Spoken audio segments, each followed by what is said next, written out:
Good afternoon. Welcome back to the One Celtic Fans View this afternoon. Don Robertson will be the referee for the Celtic Hearts game in the final game of the SPFL season. Joining him will be Callum Spence, David Room, Kevin Clancy, and Matthew McDermott will be on VAR. Kevin Clancy on VAR. I'm sure that those within the Scottish game will say that Celtic have brought off the referees. Tell me what you think in the comment section. I'm going to go through some of the results where Don Robertson has been in charge. Obviously, Don Robertson has been involved in a few controversial moments over the years. He was the referee when Yang was given an initial yellow card for a high boot on Alex Cochrane. After it was reviewed by John Beaton, the decision was upgraded to a red card. A penalty decision in the same game. Moments later, when a penalty was awarded to Hearts after Tomoki Awata, was penalised for a handball, despite the ball brushing his arm in an aerial duel. Celtic boss Brendan Rodgers was highly critical of it at the time. And then we go back to January 2025. Robertson was the referee of a New Year's Derby game. Rangers player was booked for catching Nico Kuhn with an arm in the face. The call was checked by VAR and it was confirmed a yellow. The decision was correct. At the time, some say it should have been a red card. Alistair Johnson was, there's many incidents. We could go through them all, but let's have a look at the yellow cards that Don Robertson has given out during games where he has been in charge of SPFL games. Now, the ones that I want to look at is the recent ones where it goes in total. Actually, he has given Rangers 13 yellow cards and Rangers 1 red. He's given Celtic 7 yellow cards. No reds. I wish I would have done this in numerical order because he's actually given Hibernian 8 yellow cards and Hearts 7 yellow cards. Is he a biased referee? Some will say that he has, and he is when you look at the score lines when it comes to the games that he has officiated. The last game that was Celtic Hearts, it was actually at Celtic Park. It was Celtic 1, Hearts 2, and that was in December last year under Wilfred Nancy.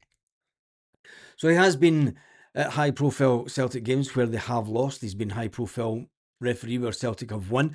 As you can see, there's one there, St Johnstone. No, it's Kilmarnock, sorry, and it's 4-0. Kilmarnock, Hibernian 0-0. Rangers 0-0 for that one. St Mirren 1-0 to Celtic. 3-3 against Dundee. 3-0 win to Rangers. He officiated in that one. So there are games that he has officiated where Celtic have lost. Some Celtic fans will say that he's against them. You know what's going on in the media just now. You have the majority of the media saying that it's a Celtic fan as the referee. There are stories going around that he was a Celtic fan when he was younger, but it happens in football. There are members of the referee fraternity that have been photographed in Rangers pubs after Rangers games. Where does it go from here? Thank goodness it is the end of the season, and what a dramatic end to the season that we do have. Going into the game this weekend, I just hope that it's going to be a rough and tumble game. Both teams will go into it. Don Robertson will be scrutinised, whoever wins, and Derek McInnes may not be on the touchline. Will he be banished from the touchline from the game? Hearts boss Derek McInnes could yet be sanctioned for his comments in the aftermath of the Celtic last-minute penalty. The game wasn't even I can understand why he's commenting about it, but the fact that he's went to a TV screen, watched the incident, and just had a quick look at it and went, no, it's not a penalty. We've all seen the pictures that have been up throughout the day. A lot of pictures showing you the clear and obvious handball. In the video this morning, if you were on the live this morning, you would have seen me going through the fact that I think there was potentially 3 different incidents that you could classed as a penalty decision, not just the handball part. There was a push in the back by the Hearts player. There was obviously the elbow that was in and around Austin Trusty's face, and then there was a handball as well. So there's a minimum of 3. It is what it is. Tell me your thoughts about the manager, Martin O'Neill. I think that whatever happens, obviously Martin O'Neill will go into the Scottish Cup final in a couple of weeks. We have 2 games left as Celtic fans. It's all about the game this weekend, isn't it? It's like Callum McGregor said after the game, it's a couple of days sort of into training, resting at night, just making sure that you're in the right frame of mind. The players, Martin O'Neill and one of the players, will be at a press conference tomorrow, the final press conference of the Football League season. Obviously Celtic will have one for the Scottish Cup final that we are in. Celtic still have a chance to do the double, and I think one of the most remarkable things of this season, there's a lot of headlines out there this morning about Wilfred Nancy, and I'm not even going to entertain it, to be fair.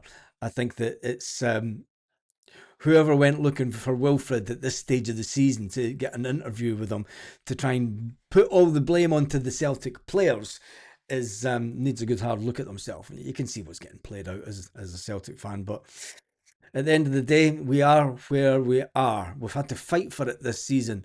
Martin O'Neill even said last night, look, you can criticise these players, you can criticise some of the talent on show at Celtic. Martin O'Neill himself has questioned the aptitude and skill base of some of the players. But there's one thing that this team has got, and it's not a case of we never stop. Martin O'Neill said, we never give up. And I hope that that's what takes us over the line this weekend. Tell me if you're going to Celtic Park this weekend, and tell me where you're watching around the world from. I absolutely love the fact that there are so many people. There's going to be some changes coming to the channel, hopefully, in the next couple of weeks. So make sure you subscribe to see what goes on with that. Thank you to everyone who's watched the videos over the course of this season, and I've got to say, I think that the channel's done absolutely fantastically well this season. It's going from strength to strength. The fact that it is a one-man band is quite remarkable that I managed to cope with so much. We won't be going away during the summer. If anything, we will be doubling down like we normally do every summer. And if you've been watching the channel over the years, you'll know how many videos that means on a daily basis.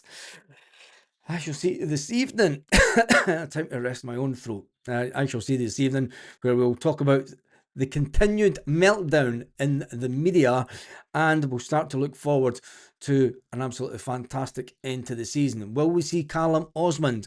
Will he get on the bench? I don't think so. I think you need to try and get Callum Osmond a little bit of game time. It's good to see players like Colby Donovan in beside the fans last night at Motherwell. I can remember one time that Kieran Tierney, when he was injured at his time at Celtic, was in the top tier beside us, and it was absolutely fantastic. They would have had a fantastic evening last night. On that note, have a fine day wherever you are, Celtic fans all around the world.